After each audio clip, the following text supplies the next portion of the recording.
Hello and welcome to this new episode of Open Book Entrepreneur. Today we have Shatel here with us. She is a very interesting manifestation coach in a very interesting niche, helping people actually find their or manifest actually their soulmate. So, Shatel, please introduce yourself and your business to our audience. Hello, thank you so much for having me on. My name is Shatel Peters, and I own a business called Sacred Love, and that is where I help women entrepreneurs find their soulmate through uh, inner inner worthiness, finding their self-love from within side, and yeah, I it's so important for you to for like someone who is looking for their soulmate to understand that it's so much more than just looking at in the physical realm going like a lot of people will start at the bars or they'll start at work, but it truly matters what is happening inside. And if you don't feel worthy of finding your soulmate, then you're always going to find those frogs before you kiss your prince. Oh, that's so interesting and actually very interesting approach. So when you say like someone should look inside themselves, like can you just can you just explain us like what do you mean by that, please? Yeah, so every single human has trauma within their body. So if you are not healed from the trauma, it's going to actually be reliving in your adult life. So sometimes in this manifestation world, we like to say that there's a bunch of toddlers running around who are actually full-grown adults because they have not healed from their trauma from their childhood. From the ages of 0 to 7, you are an open subconscious mind, and it literally fixates your belief system. So if you are not aware of that as an adult, then you still have this outdated belief system from the ages of 0 to 7. When you were growing up in that time, if your parents were fighting, if your mom was telling you that your dad was garbage, your dad is just being so nasty to your mom, that's actually the example of how you are going to view love in your future or whatever it may be. If they didn't talk, maybe they just didn't talk at all. They like had an argument and they went their separate ways. That can form an abandonment wound in your future as an adult. Stuff like that is very connected. And when you're an adult, you don't realize that your belief system is so old from when you were back from the ages of 0 to 7. And so when you manifest your soulmate or a love partner, you may run into a whole slew of issues. Maybe you feel like you are not being protected.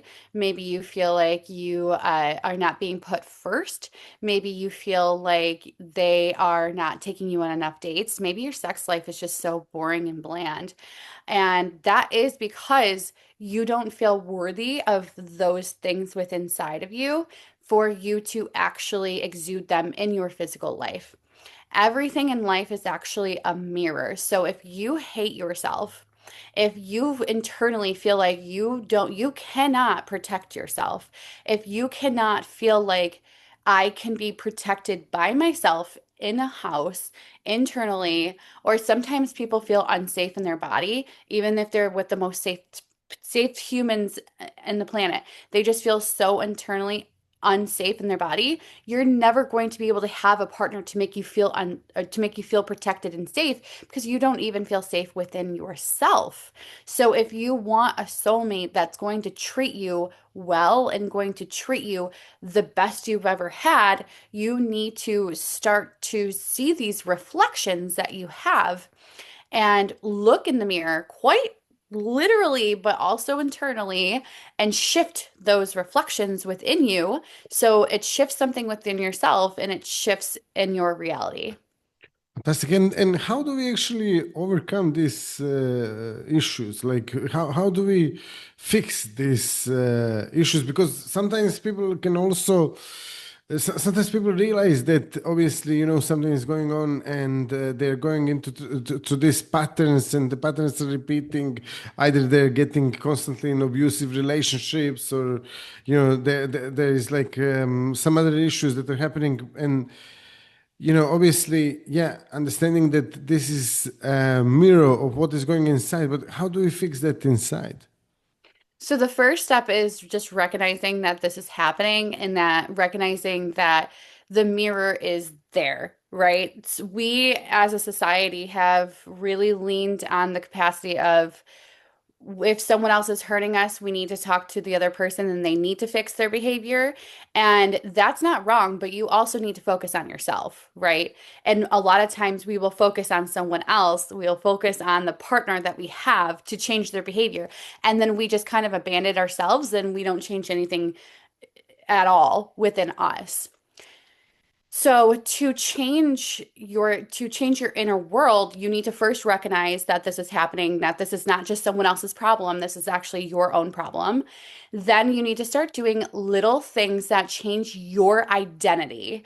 Like the best way that I can describe the manifestation process is, or not even the manifestation process, the way that people manifest right now and the way that we are taught right now is an alcoholic. If you have an alcoholic, they identify as an alcoholic, they are someone who drinks all the time and they are done. They don't want to drink anymore. They just want to be done. What is the first thing that they do? They stop going to the bars and they get rid of their alcohol. But we know that with an addiction, 9 times out of 10, they're going to relapse. Why are they relapsing? Because they took away the physical before they changed their identity. If you want to stop being an alcoholic, then you need to change your identity. You need to become somebody that does not identify with needing alcohol anymore. So how do you do that? You meditate, you do breath work, you listen to high vibrational music, you journal. Journaling is really, really like such an important step. You learn yourself. So many of us don't even understand our inner soul. We are soul first, physical body second. So within our soul, if we are not understanding who we are as a soul, then we can't manifest what we're looking for. So going back to like if you're in abusive relationship, what are you going to do? Well, I'm going to leave that guy and then I'm going to go and, live in a house independently. Okay, well, if you don't change anything identity-wise, then you're just going to attract someone else who is maybe an abusive guy, maybe he's a different type, maybe he's not physical, but maybe he's verbal, but he's still abusive because you haven't changed anything within you identity, you haven't changed that. So you need to look within your identity. Who am I? Journal that out. Look in the mirror. Who am I? Do I even like myself? It does not matter where you are physically. Your physical life will actually work itself out if you change your within yourself first. So you look at your identity. You read a book. Like I've been listening to so many audiobooks. Like I pick up a physical book, read a book about your soul. Get educated on what it means to understand your soul first and physical body second, so then you can change yourself within. And can you tell us also what excites you about your business? What excites me about my business is I absolutely love teaching people how to come home to themselves. In society today, we are constantly being like pulled to the physical aspect, right? Like we're constantly being pulled to understanding what is physically happening to us. And while that's great and dandy, it is so important for you to understand your inner soul. So that just like lights me up. I love self-love because that is literally the core of everything. If you do not love yourself, then you literally cannot manifest anything. It's just how it is. If you don't love every aspect of yourself, and I'm not saying you need to be like over pouring with just immense like tremendous love over and over. I'm not saying that. But if you wake up in the morning, the first thing that you do is criticize your body, you criticize yourself, you say, "Oh, I look so bad," or "I look so ugly," and that self-talk just continues to going on, that negative self-talk turns into a belief system, which turns into your core values. It is so strong, and we don't even realize how deep it is. So that's what lights me up. Yeah, totally. I mean, it's a very good point that you actually mentioned there because naturally people are actually thinking. Most of us are thinking 80 or 90% of thoughts on a daily basis are basically we think them by habit. Yeah, and then majority of those thoughts are actually negative. So imagine, Right. this is like a spiral that we go into, and if you're not aware of it, it can just like bring us a negative energy, negative vibration, and as a result, these whole things happen like you described them. Yeah. So, what are some of the best results your clients got? Some of the best results that my clients have received, I love talking about this. I just had completed, I have a 3 month coaching business, and I just completed the 3 months with my one client, Kim. And I was talking with her about a past relationship that she had. It wasn't even, it was like an interaction. And one of the problems that she has is like, she feels like she constantly is chasing her partner. She's constantly going after her partner, and the guy is not coming to her. She just feels like she's chasing and chasing and chasing. Like, why do I have to chase? Why can't the partner come to me?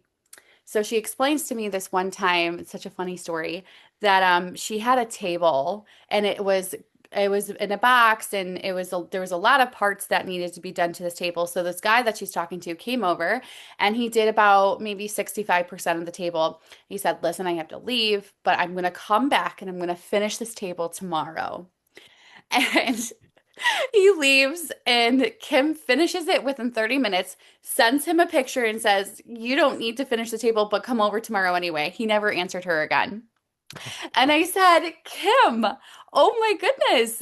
Of course he's not going to come over. You just proved to him that that he doesn't need you, or you don't need him anymore. Hmm. You took care of the table. That took him the whole worthiness of his feeling. You're just getting to know this guy. Of course he doesn't want to come over anymore. Of course he doesn't want to talk to you anymore. You completely overrid him and said, "Oh no, girl, I'm totally fine." And I had to explain to her, it's kind of like the sense of like letting the guy open up the pickle jar, because at its core, men need to feel worthy. They're not worthy, they wanted. Men need to feel wanted. So if you are not allowing the guy that you're talking to, or the man that you're actually with now, feel like they have a sense of need, a sense of like you want them, they're going to feel incredibly insecure, and they're not going to feel like there's a place for them in a relationship. So, and I'm not saying you can't be an independent, badass woman. Like, you Hmm. absolutely can. But when it comes to your relationship, you need to step into that feminine immediately. And if you are not feeling safe within your feminine, then it's going to be really incredibly hard for you to step into that role. So, anyway, um, so I tell her, I'm like, "Kim, of course he didn't want to talk to you anymore."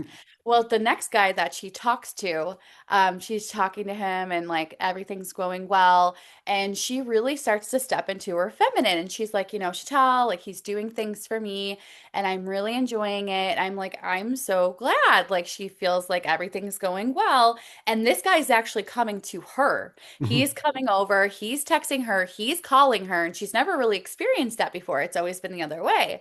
And I'm like, I am so glad. But the most interesting part about it is that even if a guy showed no interest in my client, she would still chase him.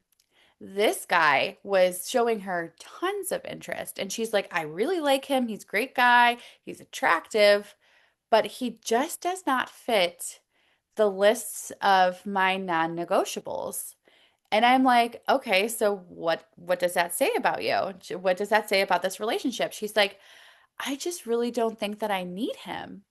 And for the first time, she herself awoken to the idea of not needing to be desperate for a guy. She just said, "You know what? I stepped into my feminine. I allowed him in. He's a great guy, but he's just not for me." And I was so excited to hear her say this. You're no longer desperate. You're no longer feeling like you have to have a man in your life. You're not chasing. You felt safe enough to step into your feminine. but you just know that he's just not for you, and that's okay. They talked for about 2 months, and she just said, "You know what? I think this time I'm going to cut it off because I know my worth, and this isn't what I'm looking for." Wow, this is so great, and this is one of the reasons why I personally love hiring coaches, because look at you're a complete expert in this subject. I mean, this is something that as sort of like humans we go through on a daily basis, but not almost no one thinks about this. For example, when you're talking about this story about the jar, opening the jar and things like that, this is exactly how I am, but I never think about that.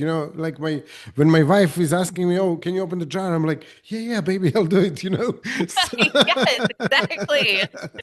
It gives you a sense of pride. You're like, yeah, yeah, yes, and that's just how men are. They want to have that sense of pride within their marriage. They want to have yeah. that sense of pride with their partner. And like we've gotten a way of allowing you to step into your masculine, women to step into their feminine.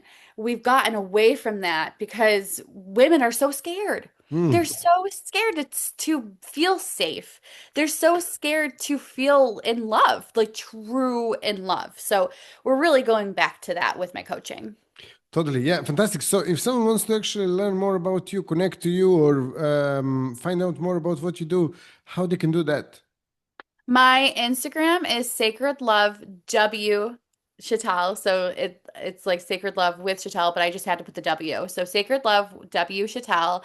And then my website is sacredlove.padia.com. And those are the best ways that you can get a hold of me. Fantastic. So, I'll share these links in the description of this episode. Thank you all for watching and listening to this episode. I really enjoyed it. And Chantel, thank you so much for being a guest today, for sharing your story, also your experiences and stuff. And yeah, it was great. I really loved the episode. If anyone watching us like the episode, drop us a like, subscribe, and also share it with your friends and family. And see you all in the next episode. All the best, and bye bye.